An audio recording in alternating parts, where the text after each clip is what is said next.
Hello，各位大朋友、小朋友，歡迎返到嚟漂流書室，我係咕嚕。小朋友，如果你喺學校見到一個比你小嘅同學仔俾壞人欺負緊嘅時候，甚至欺負到佢連返屋企都唔會返嘅小朋友，你會點樣做呢？你會唔會過去幫佢？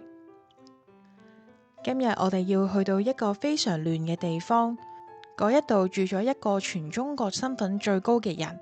但係佢嘅心入邊係最驚嘅人，佢就係漢武帝，亦都係當時年紀好輕嘅小皇帝。小皇帝雖然名氣好大，但係佢就不停被壞人去欺負，追住佢嚟跑，連肚餓都食唔飽。呢個時候，聰明嘅曹操，佢決定要做一件大事，就係幫呢位小皇帝搬屋。呢一場搬屋究竟會發生一啲乜嘢嘅趣事呢？漢武帝雖然係皇帝，但係佢過得一啲都唔開心。壞蛋董卓雖然已經唔喺度，但係仍然有好多小壞蛋喺佢身邊。小皇帝喺逃跑嘅路上，佢嘅衫已經爛，鞋亦都污糟，連一碗熱辣辣嘅白粥亦都冇辦法飲到。佢身邊嘅人淨係顧住逃命，冇人想保護佢。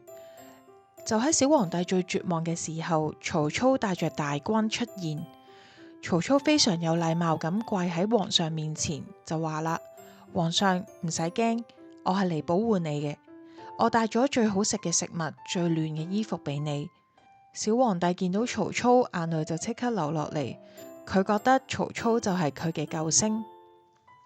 但係曹操嗰陣時就諗：如果我淨係俾飯佢食，佢以後一樣會被欺負。所以我要帶佢去一個安全嘅地方，建立一個有秩序、有規劃嘅城市。於是曹操準備咗最靚嘅馬車，保護小皇帝搬到去許昌。喺嗰度，曹操起咗漂亮嘅宮殿，等小皇帝可以安安穩穩咁樣喺度住。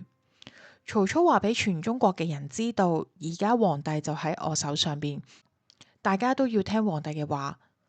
唔可以再隨便打仗打交，呢個就係中國好有名嘅典故《挾天子以令諸侯》。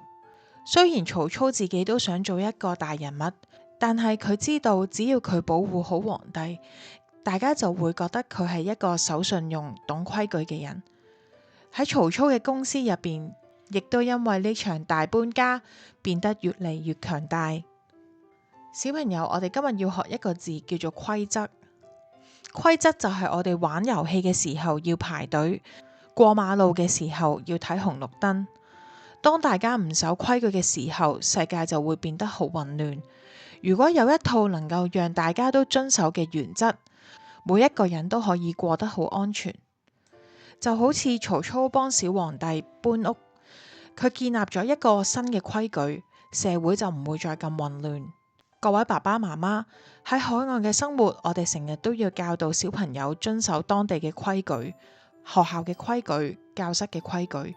呢個唔係要局限咗小朋友，而係要讓每一位喺課室裏邊嘅學生都可以得到公平安全嘅環境之下成長。呢一個係一個有智慧嘅保護。下一集我哋要飛到美麗嘅江南水鄉，去認識一位好似我哋一樣咁年輕有勇氣嘅少年。